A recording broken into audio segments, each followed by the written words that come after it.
गुरु नानक साहब जी कह रहे हैं कि जो कभी सांसारिक सुख में सुख नहीं लेता, ये महापुरुषों के वचन, सबका सार सिद्धांत एक ही पाया गया है। चाहे जितने बड़े बड़े महापुरुषों के वचन पढ़ के देखो, शब्दावली बदली है, बात एक ही है।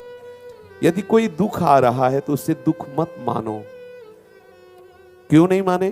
दुख आ रहा है, हम दुख क्यों नहीं माने?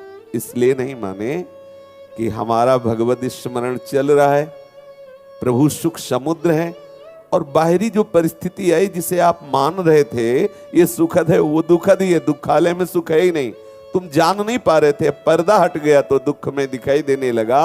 ये दुखालय है संसार, इसमें सब दुख है। तुम जिसे सुख समझ रहे हो वो सुख नहीं, सुख की छाया है, समझ पड़ती नहीं है, गिरधर की माया है, केवल दुख ही दुख है। वो दुख सुख का भोगता मन जब प्रभु के स्मरण में लगा हुआ है तो दुख क्या करेगा? सुख और दुख का भोगता जब मन प्रभु के चिंतन में लगा हुआ है तभी आप जीत सकते हैं, तभी आप कोई विपत्ति नहीं रहेगी, कोई सुख सुख नहीं रहेगा, क्योंकि आप ऐसे सच्चे सुख में मगन होंगे कि ये सुख दुख आपका स्पर्श नहीं कर सकता। सुख दुख संगई है। यदि सुख दुख का प्रभाव पड़ रहा है तो मन अभी भगवत स्मृति के आनंद का अनुभव नहीं किए, पक्का। जिस दिन भगवत स्मृति के आनंद में आपका मन थोड़ा भी स्पर्श करेगा तो ये सुख दुख प्रभावहीन कर देगा वो आनंद। ये संसार का बड़े से बड़ा दुख, बड़े से बड़ा कहे जाना वाला सुख उसके लिए हे हो जाएगा। गुरु नानक साहब कहते हैं, जो साधक दुख में दुख नहीं मानता और सुख में सुख नहीं भोगता, वो सुख का भोगता नहीं बनता, हर्षित नहीं होता। यदि भगवत विस्मरण करके हर्षित होकर के उस सुख के भोक्ता बन गए तो जबरदस्ती आपको दुख भोगना पड़ेगा। अगर भगवत स्मृति परायण है और उसके प्रति विवेक पूर्ण विचार से आप सोच रहे आया हुआ सुख क्या सुख है, ये इंद्रियों का विलास क्या सुख है, नहीं स्वीकार करते हृदय से।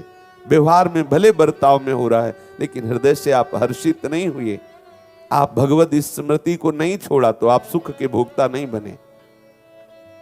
कह रहे स्नेह है, ये स्नेह हमें फंसाता है। किसी भी व्यक्ति किसी भी वस्तु स्थान से हम स्नेह कर बैठते हैं, नहीं करना। ये स्नेह केवल प्रियालाल के चरणों से करना है। जो हृदय का द्रवित होकर के अपनापन करना है, ये हमें किसी से नहीं करना, केवल प्रियालाल से करना है।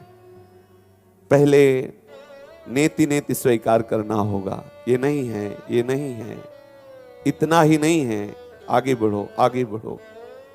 हमारा परम तत्व का रसमय स्वरूप है श्री श्यामा श्याम। हमारा स्नेह का पूर्ण केंद्र है इनके चरणारविंद, इनका नाम, इनकी लीला। हमें और कहीं स्नेह नहीं करना। देखो महापुरुष जन कह रहे हैं, ये स्नेहवान पुरुष स्वयं अपने को फंसाता रहता है। स्नेह रहित रहो। देखो प्रीति करनी है सबसे, भगवत भाव से करनी है, लेकिन हमारा स्नेह कहीं ना होने पावे। स्नेह केवल बिहारी बिहारीन से हो, प्रेम हमारा केवल बिहारी बिहारीन से हो। ये सावधानी है, देख लो कहीं स्नेह ना होने पावे, ना इस देह से, ना देह के संबंधियों से, ना देह के भोगों से, तभी आप जीवन मुक्त होंगे। कह रहे गुरु कृपा से कोई युक्ति जान पाता है। व्यवहार सबसे मृदु करो, मंगलमय करो, लेकिन ऐसा व्यवहार करो कि उसकी याद ना आने पावे। अगर याद आ रही उसकी तो स्नेह हो रहा है। याद का विषय केवल भगवत प्रेमी जन और प्रियालाल, बस। भजबे को दो ही भले, कह हरिदास। प्रियालाल या प्रियालाल के अनुरागी जन, बस ये हमारे स्नेह का विषय है। श्यामा श्याम उनके अनुरागी जन। गुरु नानक साहब जी कह रहे हैं कहीं भी स्नेह ना होने पावे और कहीं किसी से भय भी ना होने पावे, कभी भयभीत ना हो। भय तभी होता है जब हम शरीर भाव में होते हैं। यदि हम भगवत स्मृति में हैं तो ऐसा खुद विवेक हृदय में प्रकाशित होता है कि भय नहीं रह जाता। शरणागत का पहला लक्षण है निर्भय। वो सोचता है कि जिनका मैं स्मरण कर रहा हूं वो प्रभु मेरे समीप है। जब प्रभु मेरे समीप है तो कौन भय मेरे को परास्त कर सकता है, कौन है मेरा नाश कर सके, क्योंकि मेरे गोविंद हर समय मेरे साथ है। देखो, पुत्र के बहाने से नारायण बुलाया और भगवत पार्षद प्रकट हो गए, यमदूतों को डांट लगाई, अर्थात हर समय भगवान की दिव्य शक्तियां तैनात है। ये संसार कोई अनाथ नहीं है। दीनानाथ ईश्वर परमात्मा ब्रह्म भगवान जिनको पुकारा जाता है वो सर्वत्र उनका शासन है। कोई हमें कैसे भय प्रदान कर सकता है? हम प्रभु के शरणागत हैं, ठसक में रहना चाहिए। हमारे हृदय में जब ये महत्व बुद्धि बैठ जाएगी कि कबीरा सब जग निर्धना धनवंता नहीं कोई, धनवंता सोई जानिए जाके राम नाम धन होए। जिसके हृदय में नाम चल रहा है, नाम पे महत्व बुद्धि है, नाम पे परम धन बुद्धि है, उसके हृदय की दशा ऐसी हो जाती है, समलोष्टास्म कांचना, पत्थर का टुकड़ा, माटी का टुकड़ा और सोने का टुकड़ा बराबर हो जाता है।